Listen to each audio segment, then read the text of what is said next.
En este mundo cada vez se producen más alimentos. Sin embargo, hoy hay más gente que pasa hambre, y más que nunca.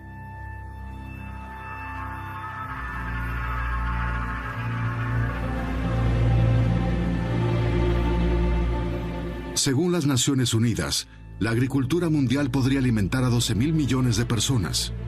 Sin embargo, cada 5 segundos, un niño muere de hambre.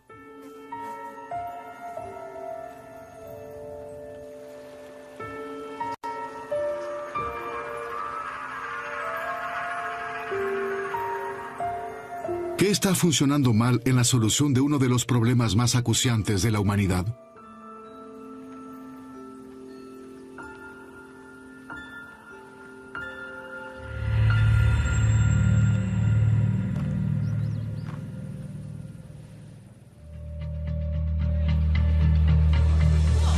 Este documental acompaña a David Sutz, el exsecretario de Estado de Economía del gobierno suizo, en la búsqueda de las circunstancias que rodean el problema del hambre.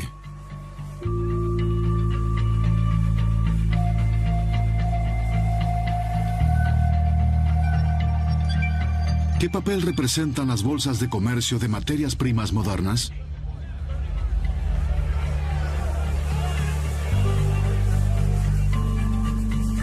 ¿Por qué la política internacional no puede hacer aparentemente nada para combatir el hambre?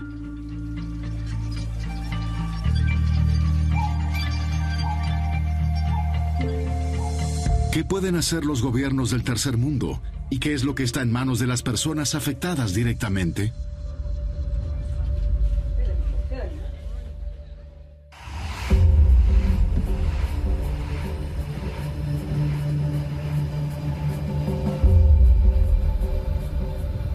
El viaje comienza en Roma. Aquí tienen su sede las grandes organizaciones internacionales que se dedican al problema del hambre.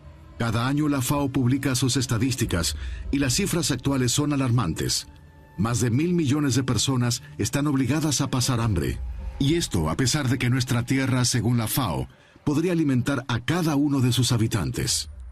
En 2007, la subida de precios de los alimentos ha sido vertical. El resultado, 150 millones de personas hambrientas más. Durante este periodo de 3 años, hemos tenido 2 cosechas récord. La disponibilidad mundial de alimentos nunca fue un problema. El problema para la gente es comprar alimentos cuando los precios se duplican. El problema es que los precios más caros no han permitido a las personas comprar la suficiente cantidad de alimentos. La subida vertiginosa de los precios de alimentos constituye un problema central en la lucha contra el hambre del mundo. La pista lleva hasta Chicago. En esta ciudad se forman los precios para los principales alimentos básicos de nuestra tierra. Lo que Wall Street es para el comercio bursátil, la Bolsa de Comercio de Chicago, el Chicago Mercantile Exchange, es para el negocio con materias primas. Diariamente se negocian aquí arroz, maíz, trigo, azúcar o soja por cifras multimillonarias. El precio en el que se ponen de acuerdo los operadores bursátiles define si alguien en el otro extremo del mundo tendrá hoy algo para comer o no. Nos reunimos con Trey Canipa.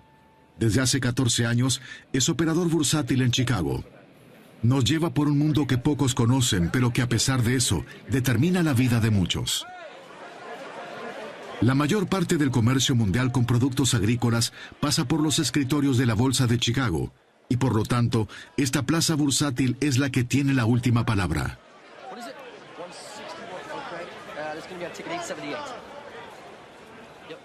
Tengo un cliente en Brisbane, Australia. Él quiere negociar en esa plaza. Entonces se pregunta, ¿dónde cerró Chicago el viernes? Este es el valor que él utilizará hasta que nosotros volvamos a abrir. Él utilizará el precio de cierre durante 2 días.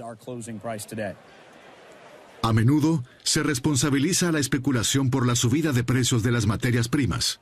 Sin embargo, el precio siempre será el resultado de diferentes opiniones de los partícipes del mercado.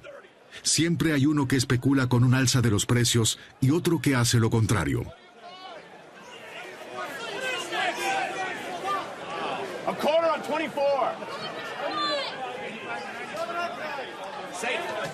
Hoy tuve en las manos un huevo de oro e hice con él una omelette. Podría haber hecho más dinero. Así funciona. Es parte del juego. En 2008 sucedió algo que no se había dado antes en esta forma. Los precios de todos los alimentos básicos subieron a máximos históricos, prácticamente de la noche a la mañana. Los precios del arroz, maíz y trigo se duplicaron en pocas semanas.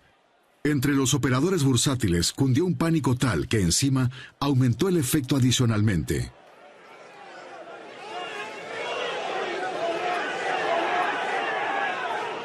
¿Qué había sucedido?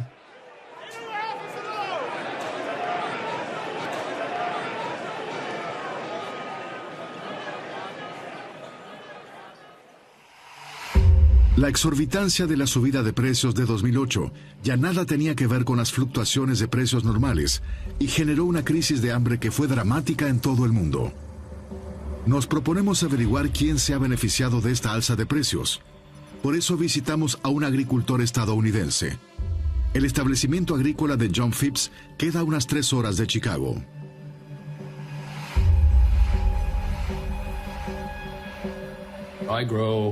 Solo cultivo maíz y soja, es decir, que hago lo que se llama cultivo industrial de granos. Para este tipo de agricultura, un establecimiento de unas 850 hectáreas es más bien pequeño. Este año fue increíble. Las plantas crecieron como nunca antes. Antes decían que el maíz llegaba a la rodilla el 4 de julio, pero ya estábamos a esa altura el 4 de junio. El 4 de julio, seguramente todo estará polinizado. Han pasado 2 años desde la crisis. Mientras que los agricultores estadounidenses se regocijan pensando en una cosecha récord, los precios vuelven a trepar. La gran riqueza disponible ha revolucionado los precios. En un día alguien compra por miles de millones, tanto es el dinero de que disponen. Eso crea situaciones injustas en el mercado que nadie entiende.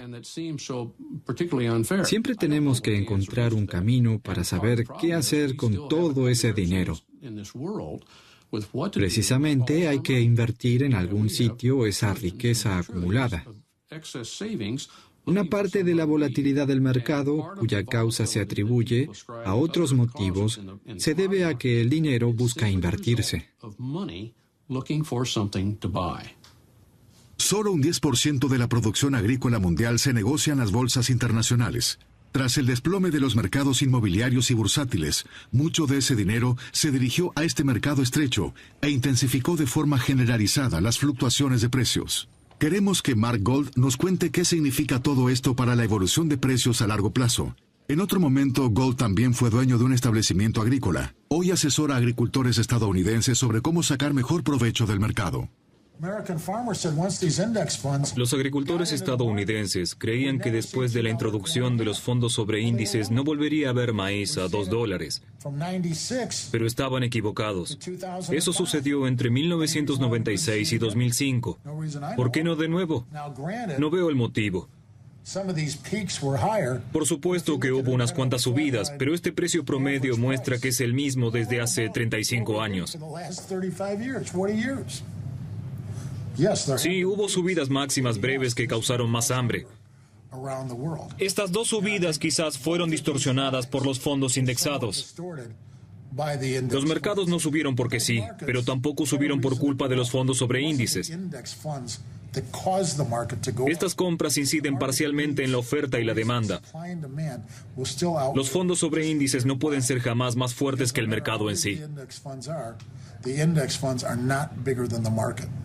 What I'm doing for you, Clay, we buy an 8, and that's the Mark soybean, and that's going to be the 840. I'm going to work that at 29 cents or better. Hopefully they'll pick us up a little better. I'm going to work this as a day order only. Let me get it in and work it for you. If we got a fill, I'm back on the phone to you. If for whatever reason it's not filled. Toda especulación necesita una ocasión, y a los verdaderos desencadenantes de las subidas vertiginosas de precios hay que buscarlos, según Gold, en el mundo real. El clima es el principal factor en esta época del año para la producción. Tenemos que estar arriba de todo para saber si habrá cambios. Les puedo asegurar que cuando en el Medio Oeste hay temperaturas de 35 grados y en julio no hay probabilidades de lluvias, estos mercados suben de forma vertiginosa sin tener en cuenta lo que hacen los fondos de inversión. Independientemente de cuánto se pretenda especular en la bolsa, los fenómenos naturales y las catástrofes medioambientales son los verdaderos motores que impulsan los precios de las materias primas agrícolas, y la frecuencia e intensidad de estos fenómenos aumentan cada vez más. Eso estuvo muy cerca. Allá, en el lago mismo. Aunque no haya escasez de alimentos en el mundo, fenómenos locales pueden generar aumentos de precios en todo el mundo. Pero con mucha frecuencia la política también desempeña un papel.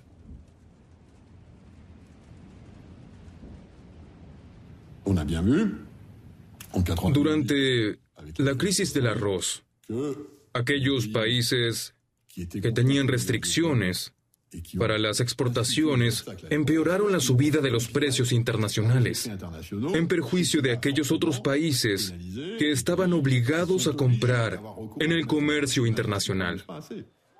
Mientras se realizan estas tomas, Rusia declara un cierre de exportaciones para el trigo por la sequía que está sufriendo. Como Rusia es el tercer exportador del mundo de trigo, los mercados reaccionan inmediatamente.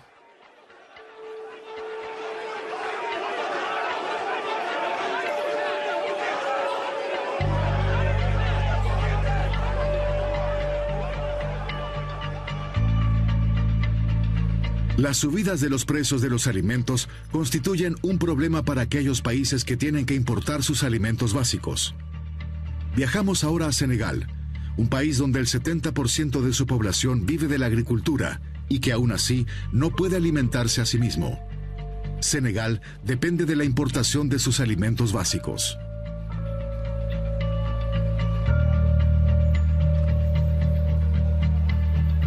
Semejante dependencia de la importación constituye un problema existencial para muchos países de África, si uno tiene en cuenta la evolución más reciente de los acontecimientos. Sin embargo, ¿cómo puede ser que un país en el que más de 2/3 de su población son agricultores dependa tanto de la importación de sus alimentos básicos? Las entidades de la conferencia de Bretton Woods nos obligaron en 1990 a dejar de invertir en el sector agrario y de educación por considerarlos improductivos. Un grave error. El 70% de la población vive en el campo y depende de la agricultura.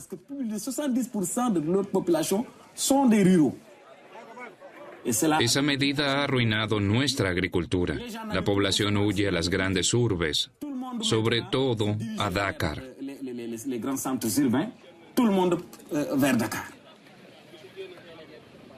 La producción ya no alcanza. Por eso, el arroz se importa por cifras millonarias.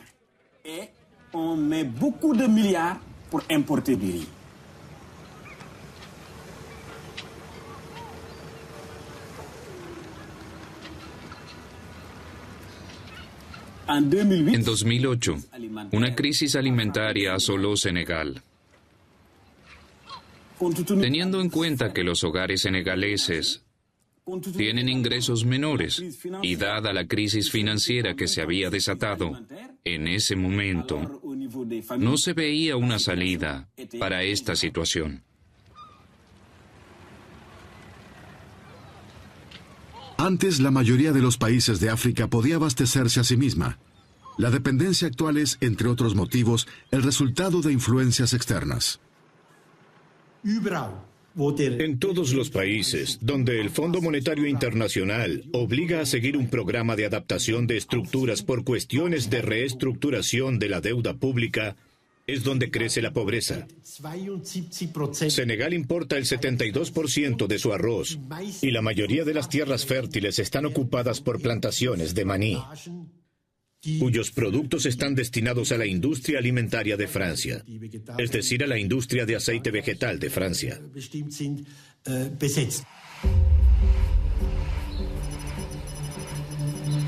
El maní es uno de los principales generadores de divisas del país. La mayor parte de la población rural vive directa o indirectamente de su cultivo. No obstante, el maní no es un alimento básico. De maníes solamente, la población de Senegal no puede alimentarse. Con los ingresos procedentes de la exportación de maní, se financia la importación de alimentos básicos, como por ejemplo el arroz. Pero mientras que el precio del arroz importado sube constantemente, el precio del maní en el mercado mundial se ha desplomado. Esto arrastró no solo a los agricultores al borde de la ruina, sino también a las aceiteras locales. La base es el precio internacional. Tenemos que producir y exportar una parte. Cuando fijamos un precio que no se corresponde con el precio del mercado mundial y seguimos importando maquinaria, corremos el riesgo de desequilibrarnos. O bien ganamos mucho dinero a costa de los agricultores, o tenemos pérdidas porque hemos comprado a precios muy pero muy caros. Durante la crisis de 2008, el gobierno senegalés introdujo reformas agrarias, según las cuales el cultivo propio de alimentos básicos independizaría más al país de las importaciones. Sin embargo, los agricultores africanos deben imponerse a los competidores del extranjero. El año pasado, los estados industrializados han pagado a sus agricultores 349.000 millones de dólares en concepto de subvenciones por producción y exportación. Es decir, que hoy pueden comprar en cualquiera de los mercados africanos tomates, verduras, frutas, etc. De Portugal, Grecia, Alemania, a la mitad o a un tercio del precio del respectivo producto africano, del producto nacional. Y en unos kilómetros, el agricultor africano está 10 horas bajo el sol abrasador con su mujer y sus hijos, y no puede ganar lo mínimo para vivir.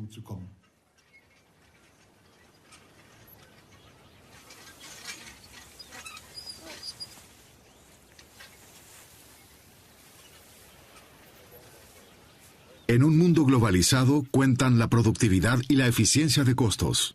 Los agricultores africanos enfrentan un enemigo ante el cual no tienen ninguna posibilidad.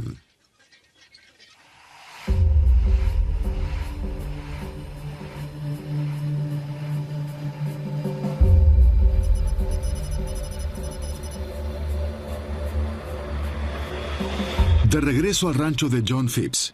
Su establecimiento agrícola es aproximadamente 500 veces más grande que un establecimiento medio en África. Aquí tienen. Esta es la cosechadora más grande que he tenido en mis 35 años de actividad agropecuaria, pero es la más pequeña que fabrica John Deere. Las naciones industriales destinan por día a sus agricultores unos $1.000 millones en subvenciones.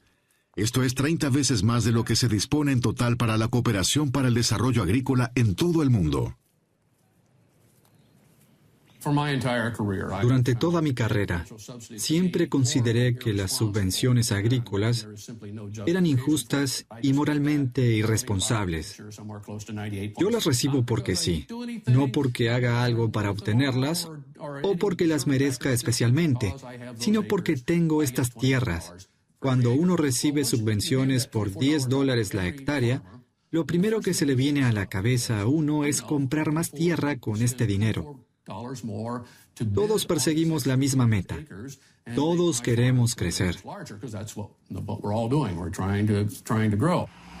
Al principio, las subvenciones estaban concebidas para asegurar financieramente a los agricultores. Hoy se utilizan como capital adicional de inversión. Se produce cada vez más y más. La sobreproducción es la consecuencia.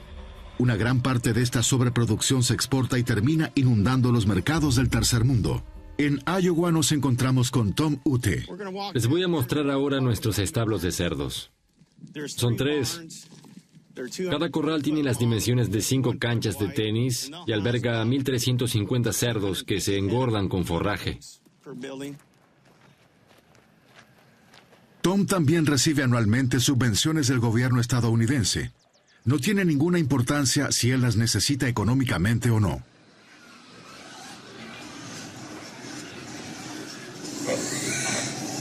Yo no invierto en estos cerdos. Lo único que hago es engordarlos. Se me paga por las instalaciones, casi como si esto fuera un hotel. Se me paga una suma para albergarlos.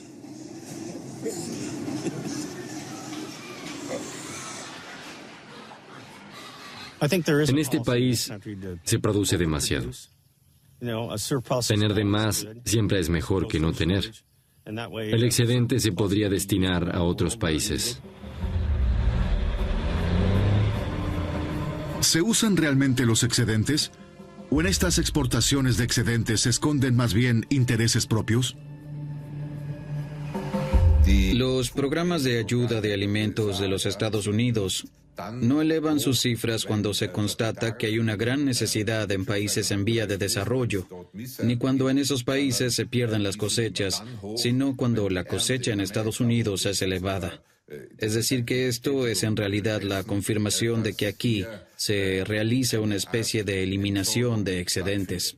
Posiblemente debido a subvenciones a la exportación, el objetivo es brindarles a los agricultores del respectivo país una ventaja sobre el mercado mundial, pero ello también impide que florezca una agricultura en un país del tercer mundo. Este tipo de subvenciones a las exportaciones ya no tiene sitio en el mundo actual. Hay que suprimirlas. Salvo contadas excepciones, actualmente en la Unión Europea no existen posibles subvenciones a la exportación.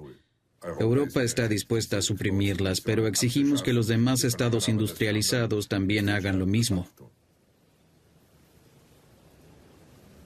Los establecimientos agropecuarios estadounidenses han crecido hace tiempo y hoy son pymes, empresas familiares que facturan millones. A pesar de ello, los gobiernos destinan año tras año miles de millones procedentes de impuestos al sector agrícola. La pregunta es, ¿por qué?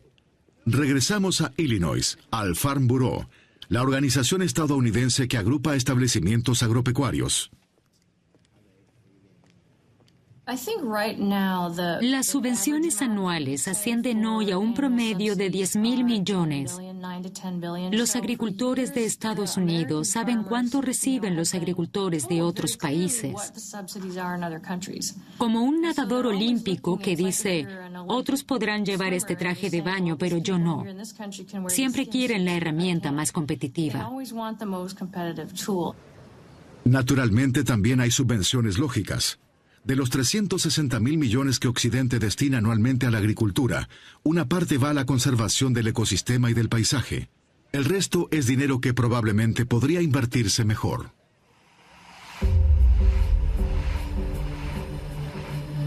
Alza de precios, dependencia de las importaciones y una competencia desleal contra un contrincante mucho más fuerte. El comercio mundial parece ser un problema más que una solución para la población hambrienta del tercer mundo. Viajamos al norte de Senegal, donde encontramos uno de los proyectos de infraestructura más grande de las últimas décadas, el embalse del río Senegal. El gobierno ha invertido miles de millones en este proyecto para obtener superficies fértiles de labranza para la población. Sin embargo, la puesta en práctica del plan que estaba concebido para mejorar el autoabastecimiento deja mucho que desear. El gobierno senegalés ha entregado a consorcios multinacionales, por ejemplo, la Fruitière de Marseille, cientos de hectáreas. Allí ustedes verán ahora los invernaderos. Yo no había visto hasta ahora semejante tamaño de invernaderos en Europa. Son invernaderos de 5 niveles. Allí se cultiva verdura, frutas, etc., que después se exportan directamente desde el aeropuerto de San Luis a París, Londres y demás países. Inversiones directas extranjeras son en principio medidas apropiadas para promover la economía. Queda claro que con estas medidas se benefician tanto inversores extranjeros como el respectivo país en vías de desarrollo. En Senegal estamos abiertos a los inversores extranjeros. Les simplificamos esto con bienes agrícolas libres de impuestos y con transferencias de resultados que pueden realizar sin inconvenientes. Por su parte, estos inversores tienen que cooperar con la población local. No pueden tomar las tierras sin dar nada a cambio. Promovemos una especie de cooperación. Eso es básicamente lo que nosotros proponemos.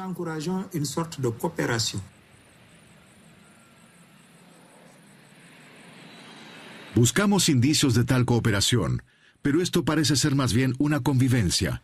Junto a las casas senegalesas hay pueblos enteros de chinos.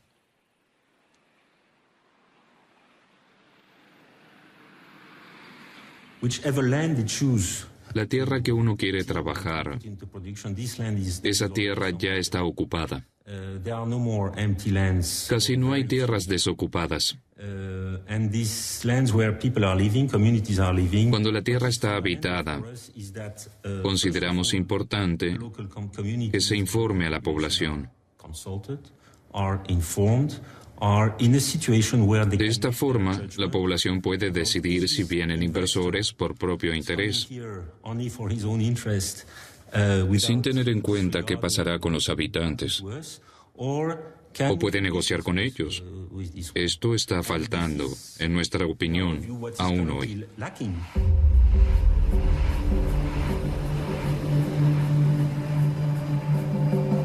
Queremos saber hasta qué punto la población local se beneficia del compromiso del consorcio francés. Durante varias semanas solicitamos varias veces una cita para una entrevista, pero siempre nos rechazaron. Hacemos un último intento directamente en la sede del consorcio.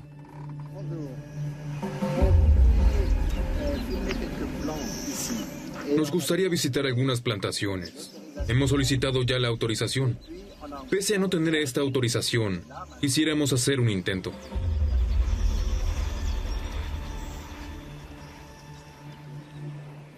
La puerta sigue cerrada hasta hoy para nosotros, y el compromiso extranjero en Senegal es dudoso. El acaparamiento de tierras es lo peor que tenemos actualmente. Porque está en primer lugar porque lo que se produce en esta tierra va al extranjero. Es decir, que para el autoabastecimiento eso es cero ayuda. En segundo lugar, solo se cultivan los productos que les interesan a los que arriendan o compran esta tierra desde el extranjero. Y en tercer lugar, no se crea ningún tipo de vínculo con los agricultores que están radicados allí, ni con la agricultura local, sino que actúan como un cuerpo extraño. Es en realidad una forma de neocolonialismo.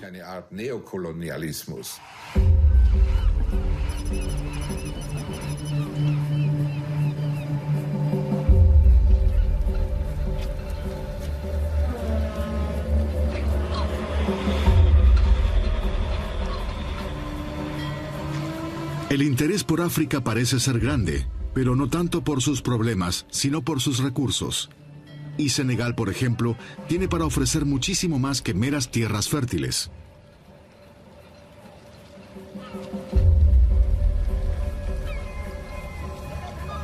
En el puerto de Dakar, llama la atención la cantidad de barcos asiáticos. Se está cargando pescado en arrastreros chinos y taiwaneses. A pesar de contar con la autorización oficial para hacer el rodaje aquí, tenemos que suspender la filmación.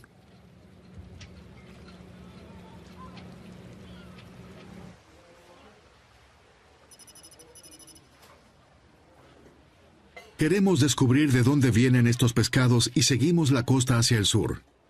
Visitamos a Laban Doye. Ha trabajado aquí toda su vida como pescador.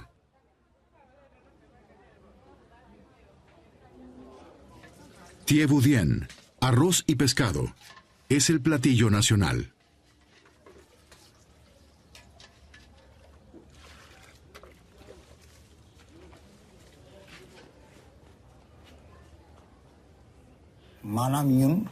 De lo que pescamos, nos quedamos solamente con lo que necesitamos para vivir. El resto lo vendemos. Lo vendemos para poder tener un techo. Nuestras vidas dependen día a día de lo que nos da el mar. Si regresamos con pescado en nuestras lanchas, tenemos todo lo que necesitamos. Cuando es muy poco, tenemos que aceptarlo. Ahora es difícil, ya no hay más peces.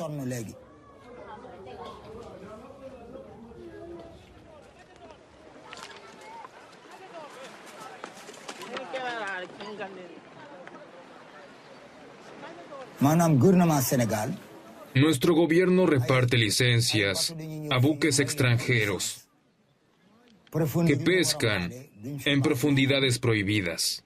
Han venido coreanos y blancos. Los barcos vienen de a dos y tienen redes de hasta 4 kilómetros de ancho. Arrasan con todo lo que encuentran en el medio. Se llevan lo que necesitan. El resto lo devuelven al mar. Eso es lo peor. Es una nueva forma de pesca. Los jaramungos caen en las redes. No sirven. Entonces terminan en la basura.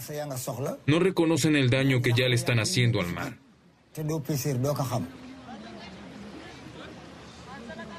La pesca es vital para Senegal y las posibles consecuencias de una sobrepesca son casi imprevisibles. La venta de derechos de pesca, como tal, es una provocación. Y en ese aspecto no hay que engañarse. Es un tema que puede derivar en futuras guerras. Y aquí no hay excusa que valga. Lamentablemente aquí tiene que intervenir la política. Preguntemos entonces a la clase política. David Sutz se dirige a consultar al ministro competente.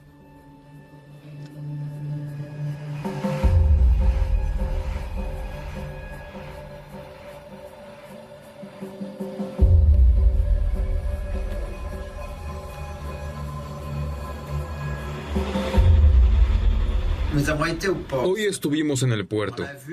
Vimos buques chinos que no querían en ningún caso que filmáramos. ¿Por qué? Sí, ¿sabe? China. Para con esta potencia mundial emergente hay que tener un poco de cautela. Está presente en todas partes, en todos los sectores económicos de África. No se sorprenda si alguna vez ve buques chinos en Senegal. Si hubiera ido en dirección al mercado o a la avenida del General de Gaulle, habría notado que también el comercio está en manos chinas. Están bien integrados. Hablan nuestros dialectos y también el francés. ¿Qué podemos hacer? Hay que cumplir las normas de la OMC. No se le puede prohibir a nadie comercializar en Senegal, ni a los chinos pescar. Mientras cumplan nuestras leyes y tengan las licencias de pesca correspondientes, no podemos hacer nada en su contra.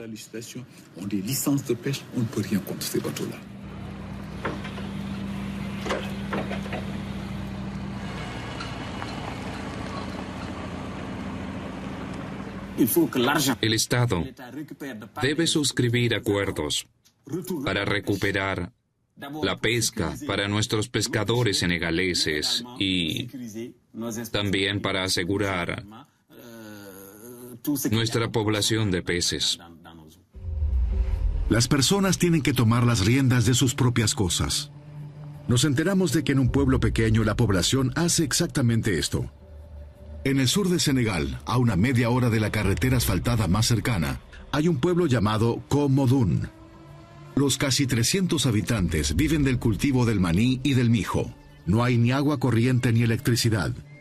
Durante los 3 meses de verano, la escasez de alimentos castiga al pueblo. A esta época, que dura aproximadamente 100 días, la gente del lugar la llama Les 100 jours de la soudure. Nos reunimos con Souleymane Bassou, quien es el iniciador del proyecto Cena Común, que recibe el apoyo de la organización Acción Cuaresmal.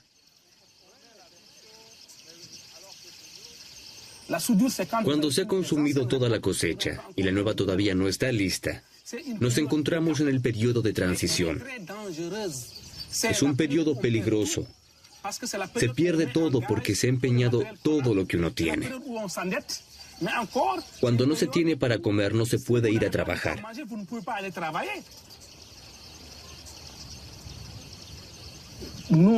Las iniciativas locales fueron la mejor idea, pero estas funcionan solo junto a la población. Durante el año, todos los habitantes del pueblo trabajan en un campo. Cada familia hace su parte. Ellos son los que han trabajado, no yo. Ellos han labrado la tierra. La cosecha de este campo comunitario se almacena en un silo que nadie puede tocar antes de que comience la época de los 100 días. Comencé con este en 1997. Pero la gente estaba en contra, me querían matar. Decían, si él vive mucho tiempo, los proyectos cambiarán y no recibiremos más dinero. Iban a la mezquita a rezar y pedían que yo tuviera un accidente automovilístico. Unos años después, entraron en razón. Pero tu proyecto no nos da nada. Y yo decía, claro que sí. Dignidad, la base de todo. Les demostré cuánto tenían porque la pobreza es un trauma psíquico. Pero, ¿quién nos da el dinero? Hoy dicen con orgullo, esto lo hemos generado nosotros mismos.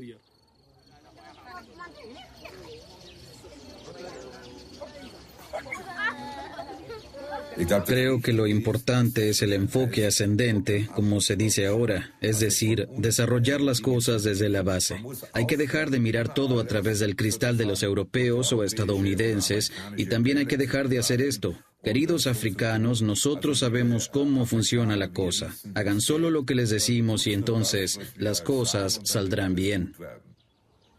Es un proyecto de base. Si una sola persona o una familia no cooperan, tambalea el proyecto entero. Se podría decir que esto hace que la cosa sea propensa a fracasar. Pero uno también puede decir que justamente esto hace que el proyecto sea sólido. El proyecto es ahora una parte del alma de este pueblo.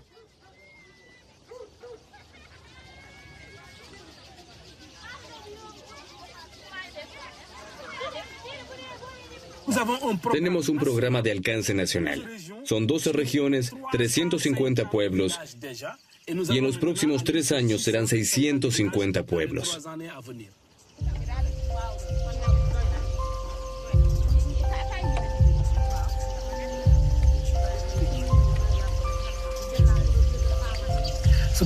Nos pareció impactante que trabajaran y comieran todos juntos. Intentamos indagar aún más. Así, esta experiencia ha adquirido para nosotros un valor diferente. Se come alternadamente en la casa de los vecinos. En cualquier otra parte. Solidaridad es cuando los ricos ayudan a los pobres. Aquí es solidaridad entre pares. Cada uno puede ayudar y beneficiarse de lo que han generado juntos. Se come recién cuando se ha puesto el sol. Es lo que exige la fe y la tradición. Los niños son los responsables de convocar a los 300 habitantes del pueblo. Los más pequeños de estos niños no recuerdan que haya habido un tiempo sin la cena común, y mucho menos haber tenido hambre.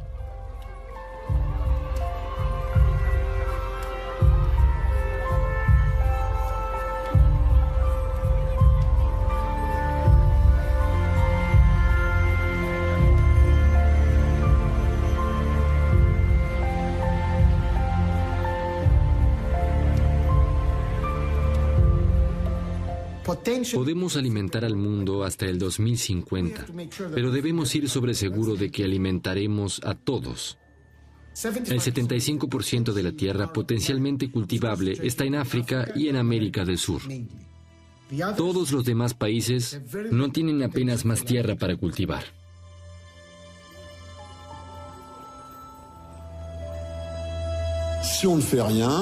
Si no emprendemos nada, los precios seguramente subirán. Los alimentos disponibles a buen precio se convertirán en un problema político. No es un asunto que se pueda ignorar.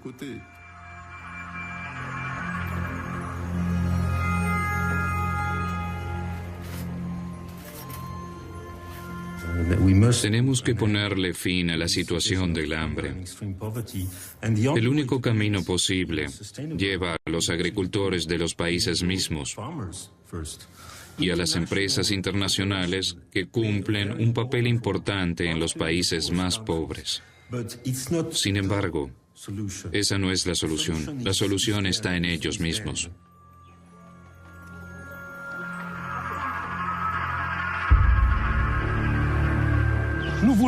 Nosotros queremos tener nuestra dignidad. Queremos ser quienes somos. Para eso, hay que introducir un sistema que dominemos nosotros. Si se nos dicta el sistema que debemos usar, nos perderemos en discusiones. Debemos respetar nuestra cultura.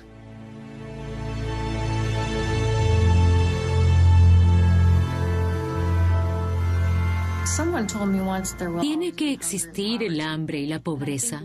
A mí ya no me parece aceptable. A pesar de la falta de posibilidades de transporte, deberíamos lograr llevar alimentos a todas partes. Estaría mal no encontrar una solución. Si hoy no la encontramos, ¿qué pasará en 20 años cuando haya más de 1.000 millones de personas en este planeta? Bueno, el verdadero problema no es que no se reconozca dónde están las dificultades. Y el verdadero problema tampoco es que no haya una solución. La solución existe, solo hay que ponerla en práctica.